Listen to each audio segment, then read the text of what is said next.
کہتے ہیں جب سورج ڈھلا یعنی ظہر کا وقت شروع ہوا تو میں نے دیکھا ایک بڑا خوبصورت نوجوان ہے، وہ خانہ کعبہ شریف میں داخل ہوا اور قبلہ رخ کھڑے ہو کر اس نے نماز پڑھنی شروع کی۔ اتنے میں ایک چھوٹا سا بچہ وہ دوڑتا ہوا آیا، وہ اس کی دائیں طرف کھڑا ہو گیا اور اس نے بھی نماز شروع کر دی۔ اور تھوڑی دیر بعد ایک عورت آئی، وہ ان دونوں کے پیچھے کھڑی ہوگی اور اس نے بھی نماز شروع کر دی۔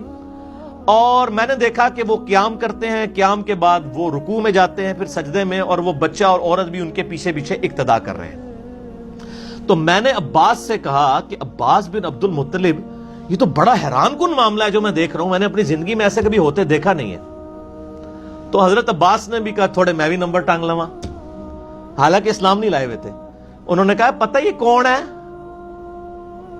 یہ نوجوان خوبصورت، یہ میرا بھتیجا ہے محمد بن عبداللہ۔ اچھا، انہوں نے کہا اچھا، اور کہا یہ چھوٹا بچہ ساتھ کھڑا نا، یہ بھی میرا بھتیجا ہے علی ابن ابی طالب، اور یہ جو پیچھے عورت کھڑی ہے نا، یہ میرے اس بھتیجے محمد بن عبداللہ کی بیوی ختیجہ ہے۔ اور اس وقت روئے عرض پہ ان تینوں کے علاوہ کوئی بھی ان کے دین کا فالوور نہیں ہے، یہ تینوں ہی اس دین کے اوپر ہیں۔ اور یہ شخص کلیم کرتا ہے کہ مجھے زمین و آسمان کے پروردگار نے پیغمبر بنا کر بھیجا ہے، اور ان قریب کیسر و کسرا کے خزانے میرے قدموں میں ڈھیر ہوں گے، رومن اور پرشین امپائر گر جائے گی۔ اور حالانکہ حالت یہ ہے کہ صرف 3 بندے اس دین کے اوپر ہیں۔ تو حضرت عفیف کہتے ہیں اے کاش میں اس وقت کلمہ پڑھ لیتا تو میں چوتھا مسلمان ہوتا۔ بعد میں ہو گئے مسلمان، روئے عرض پہ میں چوتھا مسلمان ہوتا، تو لیکن اسلام اس وقت انہوں نے قبول نہیں کیا۔ اس وقت کس نے سوچا تھا کہ اس شخصیت کی وجہ سے ہزاروں سال کی سپر پاورز گریں گی اور 3 برے اعظموں تک ود ان 17 ایئرز اسلام کی دعوت پہنچے گی۔ وہ آپ نے اگر دیکھنی ہے تو سر عمر سیریز جا کے دیکھ لیں، آپ کو پتہ چل جائے گا۔ آپ آج بھی بیٹھ کے وہ دیکھ سکتے ہیں، ریولوشن۔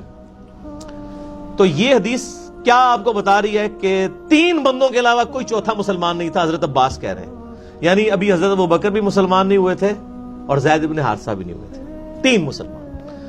آپ یہاں تک تو پہنچ گئے کہ یہ 3 شروع کے مسلمان ہیں۔ نبی علیہ السلام تو ہیں ہی ہے نا، آمن الرسول بما انزل الیہ من ربہ والمؤمنون، رسول اللہ سب سے پہلے اپنے اوپر خود ایمان لے کر آئے۔ محمد بن عبداللہ ایمان لے کر آئے محمد الرسول اللہ پر صلی اللہ علیہ وآلہ وسلم۔ اب سیدنا علی اور ختیجہ میں سے کون پہلے اسلام قبول کیا، کس نے؟ اس حوالے سے ایک حدیث ذخیرہ حدیث میں اہل سنت کے ہاں پائی جاتی ہے، وہ 5ویں حدیث مسند احمد میں صحیح سند کے ساتھ 3542۔ ہمارا جو پی ڈی ایف اویلیبل ہے اس میں بھی یہی نمبر ہے، ہم انشاءاللہ اٹیچ کر دیں گے۔ مسند ابی داود الطیالسی میں بھی موجود ہے 2868، اور اس کے قریب قریب الفاظ 3734 نمبر حدیث ترمذی میں وہ بھی موجود ہے۔ امام البانی نے بھی صحیح کہا، شیخ زبیلی زئی صاحب نے بھی صحیح کہا۔ سیدنا عبداللہ بن عباس رضی اللہ تعالیٰ عنہما کہتے ہیں کہ سیدہ ختیجہ کے بعد جو شخص سب سے پہلے اسلام لایا اور نبی علیہ السلام کے ساتھ نماز پڑھی وہ علی ابن ابی طالب ہیں۔ اور اس کے حق میں مجموع الزوائد میں بھی ایک حدیث موجود ہے 15258 سیدنا ابو رافع سے، اور اسے امام حیثمی جو استاد ہیں ابن حجر اسقلانی کے، انہوں نے صحیح کہا مسند البزار کے ریفرنس سے۔ ابو رافع کہتے ہیں اول من اسلم من الرجال علی، مردوں میں سے پہلا شخص جو مسلمان ہوا وہ علی ہیں۔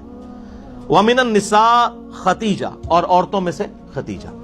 تو ان حدیث کی روشنی میں پتا چلا کہ سیدہ ختیجہ سب سے پہلی مسلمان ہیں عورتوں میں، اور زمانی ترتیب میں بھی پہلے نمبر پر ہے، اور انہی کی پرورش کی ہوئی ہستی سیدنا علی بن ابی طالب، ان کو گود لے لیا تھا نا نبی علیہ السلام نے، وہ مردوں میں سے، بچوں میں سے تو ویسے کہہ دیتے ہیں، انہی مردوں کی سپیشیز میں سے وہ پہلے مسلمان ہیں۔ انہی حدیث کو سپورٹی وہ حدیث بھی ہے بڑی مشہور بخاری اور مسلم میں، بخاری کے شروع میں ہے 03 نمبر حدیث ہے، یہ انٹرنیشنل نمبر کے مطابق، مسلم میں 403 ہے، اور مشکات میں بھی موجود ہے نبی علیہ السلام کے علامات النبوہ والے چیپٹر میں 5841۔ سیدہ عائشہ روایت کرتی ہیں کہ نبی علیہ السلام جب غار حرا میں مشغول عبادت تھے اور آپ اپنا کھانا بھی ساتھ باندھ کے لے جایا کرتے تھے، کئی کئی دن وہاں پر عبادت کرتے تھے. تو ایک دن یعنی جبرائیل علیہ السلام ان کے سامنے آئے. وہ قرآن حکیم کی پہلی 5 آیات نازل ہوئی سورۃ العلق کی، اقرأ بسم ربک الذی خلق خلق الانسان من علق، یہ والی. تو آپ علیہ السلام واپس گھر آئے سب سے پہلے سیدہ خدیجہ کے پاس اور کہا مجھے کمبل اڑا دو، جس پہ پھر وہ آیت بھی نازل ہوئی یا ایھا المزمل. تو سیدہ خدیجہ نے آپ کو تسلی دیتے ہوئے کہا اللہ کی قسم اللہ تعالیٰ آپ کو کبھی رسوا نہیں کرے گا، آپ صلہ رحمی کرتے ہیں، آپ سچے انسان ہیں، درد مندوں کا بوجھ اٹھاتے ہیں، مہمانوں کی میزبانی کرتے ہیں، مصیبت زدہ کی مدد کرتے ہیں. پھر وہ اپنے چچا زاد ایک عیسائی تھے ورقہ ابن نوفل، موحد تھے، ان کے پاس لے گئیں. انہوں نے جب یہ باتیں سنی انہوں نے کہا یہ وہی ہے جو موسیٰ علیہ السلام کے پاس بھی آتی تھی، لیکن ان قریب آپ کی قوم آپ کی باتیں سن کے آپ کو یہاں سے نکال دے گی. نبی علیہ السلام فرمایا میں تو ان کی آنکھوں کا تاروں، مجھے؟ انہوں نے کہا آپ سے پہلے بھی جس نے سچی بات کی ہے نا اس کو اس کی قوم نے نکالا ہے. کاش میں اس وقت تک زندہ رہا تو میں آپ کی مدد کروں گا، لیکن وہ پہلے فوت ہو گئے.